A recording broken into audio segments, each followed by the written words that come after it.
Ustadz Umar Mita. Assalamualaikum Pak Ustadz. Bagaimana cara mendidik anak yang baik dan benar menurut ajaran Islam? Terima kasih.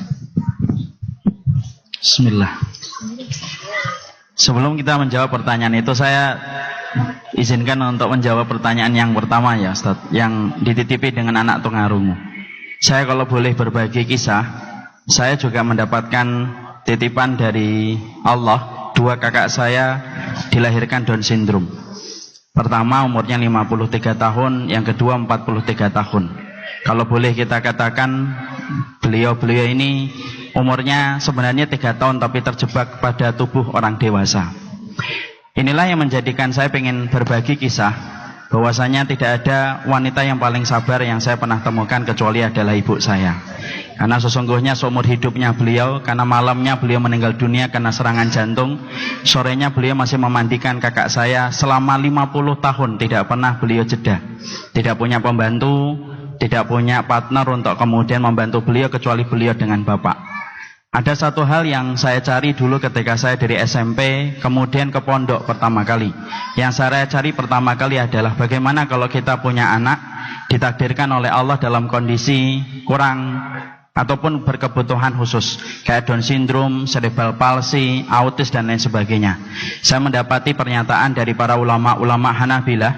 Mereka menyampaikan bahwasanya anak-anak yang dilahirkan dalam kondisi berkebutuhan khusus, maka mereka nanti tidak dihisap. Tidak dihisap atas sholat, tidak dihisap atas puasa, tidak dihisap atas haji ataupun umrah. Karena hisap itu hanya terkena kepada mereka yang mukallaf, yang terkena beban hukum ketika berakal. Anak-anak yang berkebutuhan khusus, maka sesungguhnya mereka cuma ditanya satu saja pertanyaan. Ata'rifuni, kamu kenal saya atau tidak, kata Allah. Maka mereka akan menjawab, kami kenal engkau ya Allah, kami pernah mendengar engkau ya Allah. Kemudian langsung Allah memasukkan mereka ke dalam surga. Maka semoga tadi orang tua yang mendapatkan titipan anak tunarungu, insya Allah moga-moga beliau nanti akan ditunggu oleh anaknya di depan pintu surga. Amin, insya Allah. Yang sabar, Allah tidak pernah menciptakan produk gagal. Allah tidak mungkin produk gagal.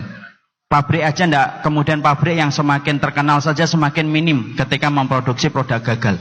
Apalagi Allah tidak mungkin memproduksi dan menciptakan sesuatu yang sifatnya gagal. Karena semua itu sempurna insya Allah. Sekarang bagaimana kita apabila ingin menciptakan anak-anak kita yang taat kepada Allah? Ini tentunya jawabannya panjang sekali.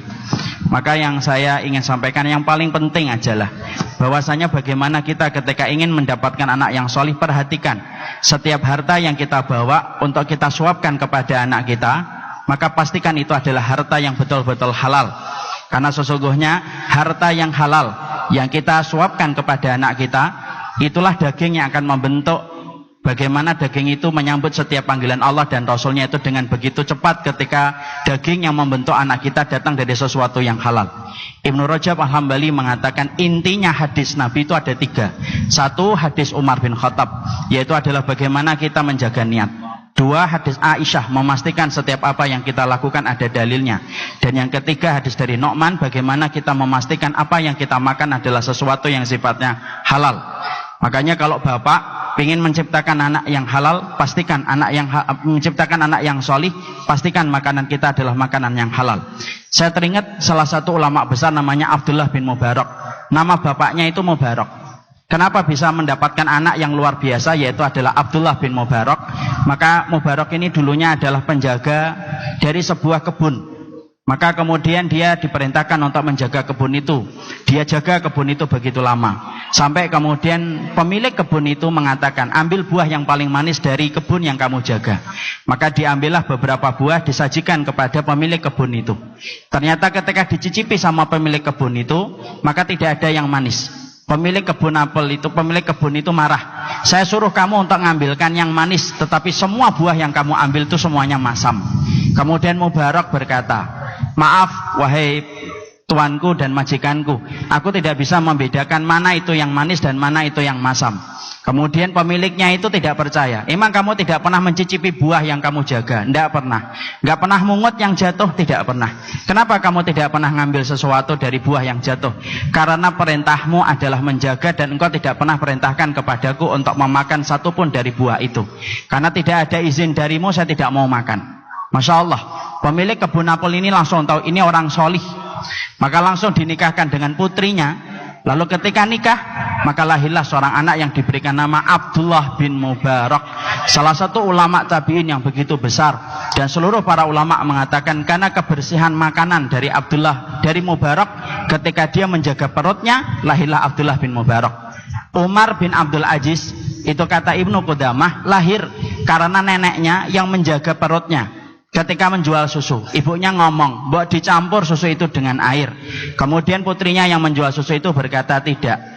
Nanti Umar tahu bin Khattab, Amirul Mukminin." Kemudian ibunya berkata, "Lah, Umar bin Khattab tidak tahu, dia itu ada di rumahnya." Kalaupun Umar bin Khattab tidak tahu, bagaimana dengan Robnya Umar? Perkataan inilah yang menjadikan Umar bin Khattab merinding ketika saat itu Umar bin Khattab ada di luar rumah itu tanpa sepengetahuan mereka.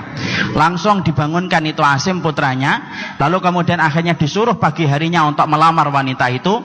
Maka lihatlah wanita yang bersih menjaga lambungnya dan bersih dari yang haram, maka keturunannya ada yang bernama Umar bin Abdul Aziz. Ulama kemudian seorang yang disebut khalifah yang kelima dari Khulafaur Rasyidin. Semua di situ ditentukan dari proses makanan. Nabi Adam itu dikeluarkan dari surga bukan karena zina, karena Nabi Adam tidak berzina.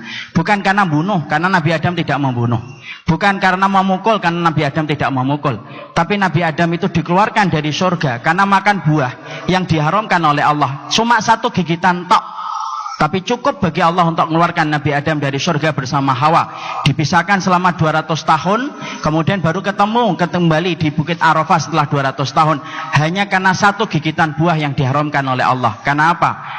Makanan yang halal, rezeki yang halal, itulah yang menjadikan anak-anak kita taat kepada Allah. Karena daging yang datang dari sesuatu yang halal adalah daging yang paling mudah menyambut panggilan Allah dan Rasulnya. Barakallahu fikum.